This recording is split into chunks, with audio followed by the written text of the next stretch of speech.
the best case that I had ever worked with, and it's extraordinarily important.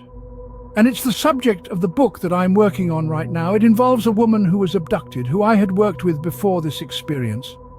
She was abducted from a 12th floor apartment in Manhattan, floated out the window, and in this case, the UFO occupants wanted this to be seen for various complicated reasons, so therefore it was not masked or hidden or whatnot, even though it was 3 a.m. This woman was witnessed floating with the 3 aliens below the UFO 12 stories up by a number of different people who I've heard from. One of the people who I interviewed at great length described her absolute terror when she saw this sight from the Brooklyn Bridge. Her first attempt to explain it to herself, this can't happen, was, somebody must be making a movie. This must be a movie, because this is impossible. And yet I'm looking at it. There were other people on the bridge too, also terrified. There are people floating in the air, as they described it.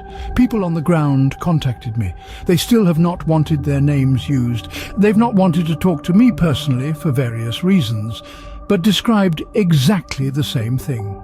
I've gotten matching sets of drawings of what everyone saw from their own perspectives.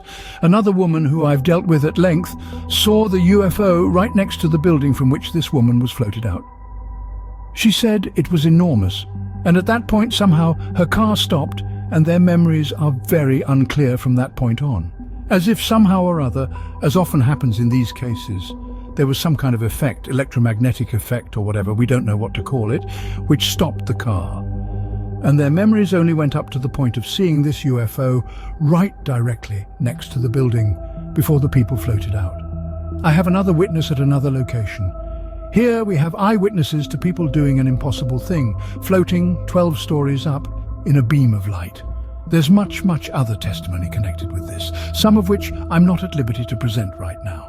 When I had looked into the very first case that I investigated, which was back in 1975, having to do with a landing that was observed by a man I knew in New Jersey, the little figures getting out digging soil samples, etc., and I checked into the apartment building that faced this park where the landing took place. It took me weeks to try to run down a man who was probably the night doorman at the time of this landing case, and when I finally got to him on the phone and I asked a very loaded question, "Do you remember anything unusual happening in the park around January of this year?"